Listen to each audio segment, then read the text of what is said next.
네, 뉴스토마토 유쾌한 여론조사입니다.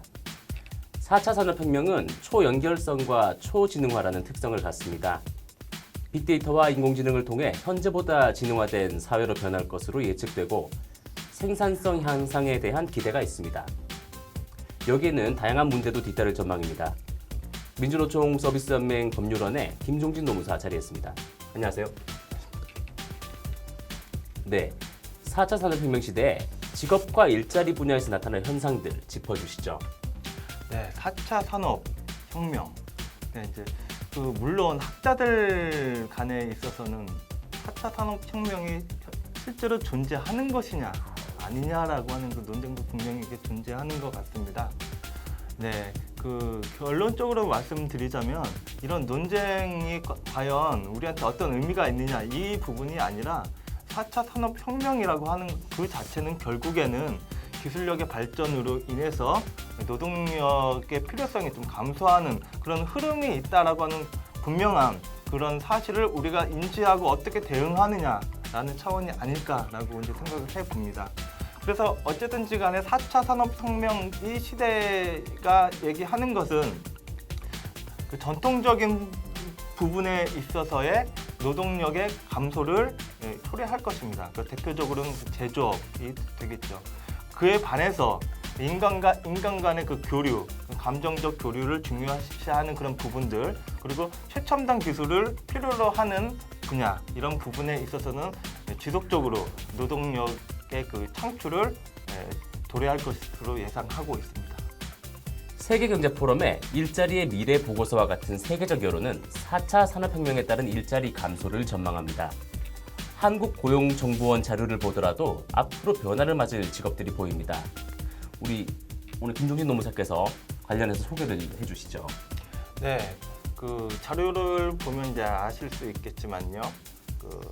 결국에는 전문적인 기술을 필요로 하는 업무냐 아니냐에 따라서 직업에 대한 그 전망이 갈릴 것 같습니다.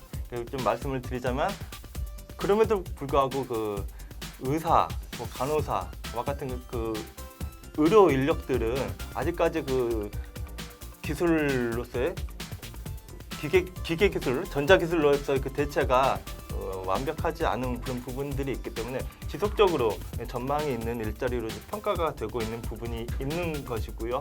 그 다음에 이제 법률가들도 지속적으로 전망이 있는 분야라고 이제 평가가 되고 있는 부분 되겠습니다. 또 한 가지 그 정보통신 기술을 전문적으로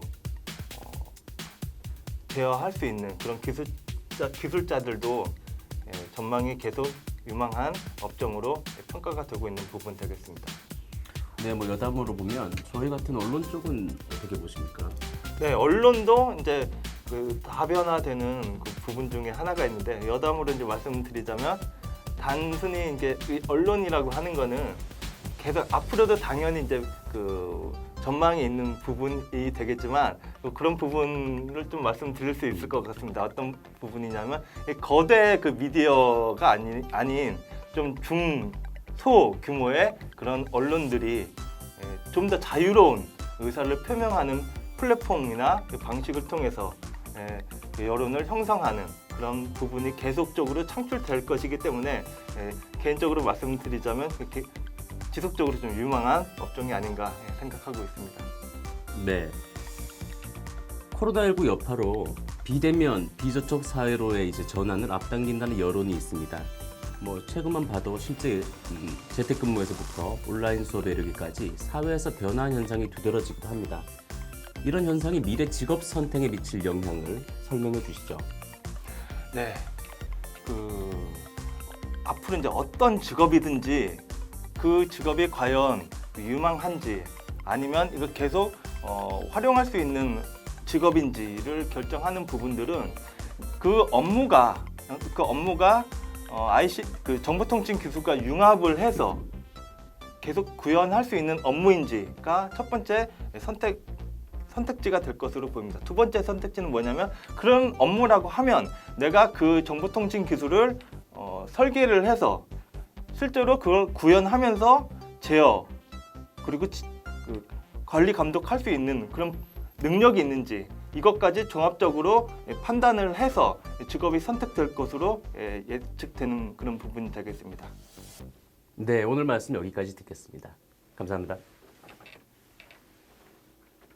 뉴스토마토 유쾌한 여론조사는 정치, 사회, 경제, 문화 등 여러분이 관심을 갖는 내용을 찾아 다음 시간에 이어갑니다.